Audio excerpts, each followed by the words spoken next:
2021년 2월 16일 큐티 말씀입니다. 에베소서 1장 15절로 23절입니다.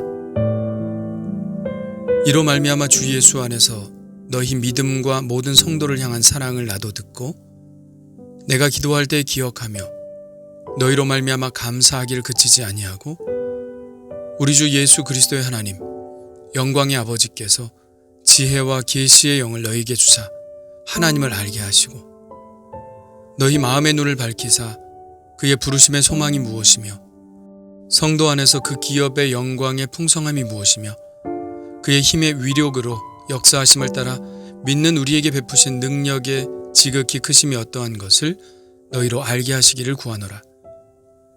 그의 능력이 그리스도 안에서 역사하사 죽은 자들 가운데서 다시 살리시고 하늘에서 자기의 오른편에 앉히사 모든 통치와 권세와 능력과 주권과 이 세상뿐 아니라 오는 세상에 일컫는 모든 이름 위에 뛰어나게 하시고 또 만물을 그의 발 아래에 복종하게 하시고 그를 만물 위에 교회의 머리로 삼으셨느니라. 교회는 그의 몸이니 만물 안에서 만물을 충만하게 하시는 이의 충만함이니라. 아멘. 오늘 말씀은 에베소 교인들을 향한 사도 바울의 기도입니다. 사도 바울은 기도할 때마다 에베소 교인들을 기억하며 그들로 하여금 하나님께 감사드리면서 그들을 위해 이렇게 기도한다고 말하고 있습니다. 그 내용이 17절부터 나오는데요. 이 기도의 내용은 에베소 교인들뿐만 아니라 우리에게도 여전히 중요합니다.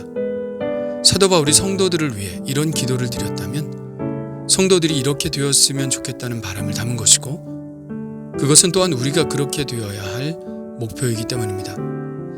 자, 그러면 사도 바울이 에베소 교인들을 위해 드린 기도의 내용은 무엇일까요? 그리고 우리가 기도해야 할 내용은 어떤 것일까요? 첫째는 계시의 영을 그들에게 주셔서 하나님을 알게 해달라는 것입니다.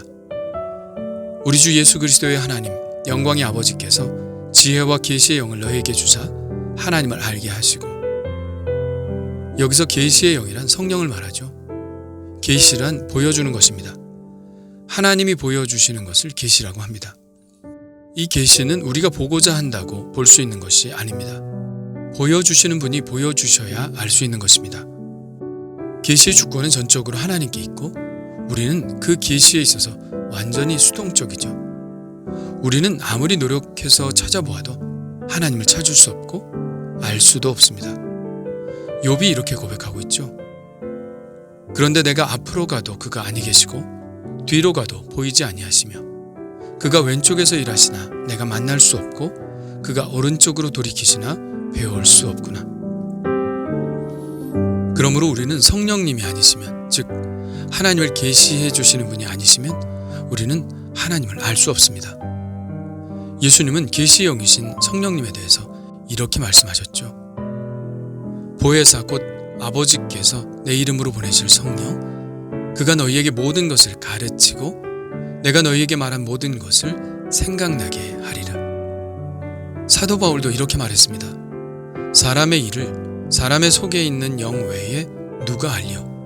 이와 같이 하나님의 일도 하나님의 영 외에는 아무도 알지 못하느니라. 예, 그렇습니다. 하나님의 일은 하나님의 영, 곧 성령 외에는 아무도 알지 못합니다. 그러니 우리가 하나님을 알려면 성령님의 계시의 은총을 받아야 하는 것이죠. 바울은 계속해서 말합니다. 우리가 세상의 영을 받지 아니하고 오직 하나님으로부터 온 영을 받았으니 이는 우리로 하여금 하나님께서 우리에게 은혜로 주신 것들을 알게 하려 하심이라. 바울은 말합니다. 우리는 성령을 받은 사람이라고요. 그래서 우리는 하나님의 은혜가 무엇인지 알게 되었다고요.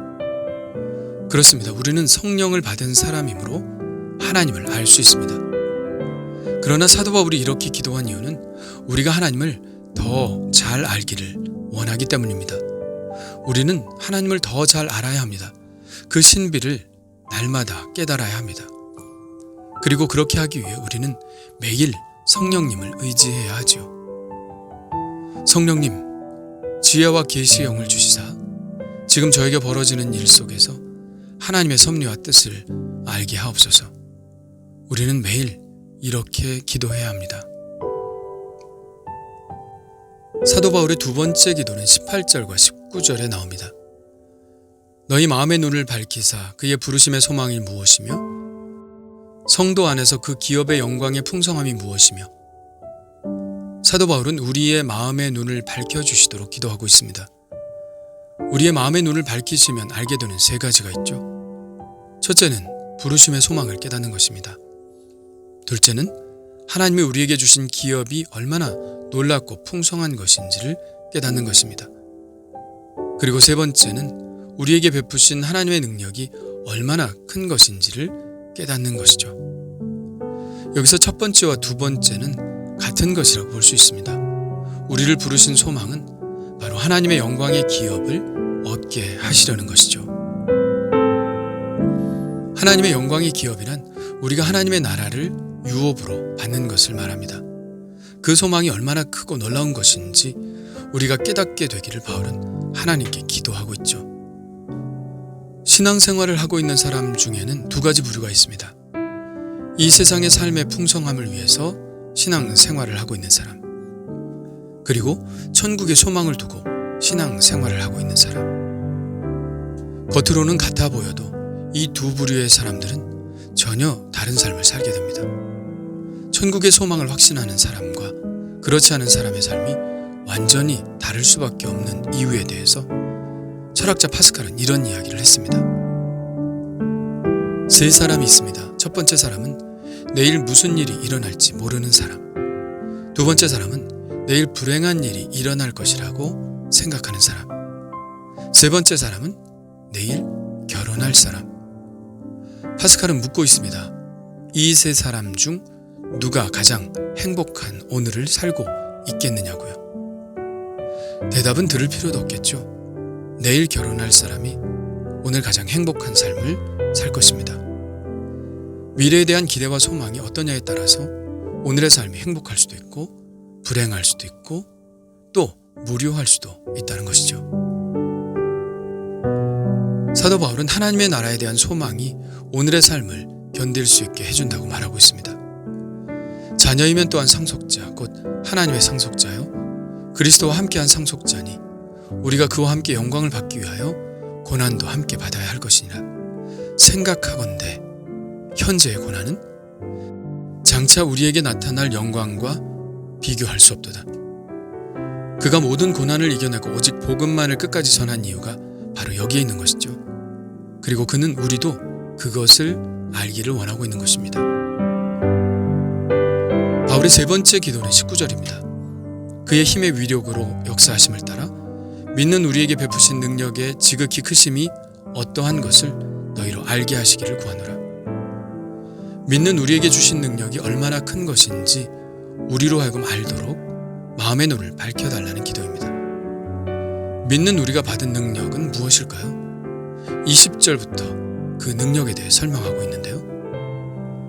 그의 능력이 그리스도 안에서 역사하사 죽은 자들 가운데서 다시 살리시고 하늘에서 자기의 오른편에 앉히사 모든 통치와 권세와 능력과 주권과 이 세상뿐 아니라 오는 세상에 일컫는 모든 이름 위에 뛰어나게 하시고 또 만물을 그 발 아래에 복종하게 하시고 그를 만물 위에 교회의 머리로 삼으셨느니라. 이 말씀처럼 우리 안에 있는 그 능력이란 첫째, 그리스도를 죽은 자 가운데서 살리신 부활의 능력입니다. 둘째, 예수 그리스도를 하나님의 오른편에 앉히신 능력입니다. 셋째는 예수 그리스도를 모든 이름에 뛰어난 이름이 되게 하신 능력이고요. 그리고 넷째는 모든 만물을 그 발 아래에 복종시키신 능력입니다. 그리고 정말 중요한 것은 예수 그리스도 안에서 나타난 이 놀라운 하나님의 능력이 바로 우리에게도 있다는 것이죠. 그렇습니다. 우리는 이 사실을 이미 다 아는 바입니다. 왜냐하면 우리는 그리스도 예수와 합하여 세례를 받은 사람이기 때문입니다. 우리는 그리스도와 연합한 자들이고 그리스도 안에서 일어난 일들이 우리 안에서도 그대로 일어났다는 것이죠. 내일 묵상하게 될 말씀에 바로 그 이야기를 담고 있는데요. 2장 5절입니다.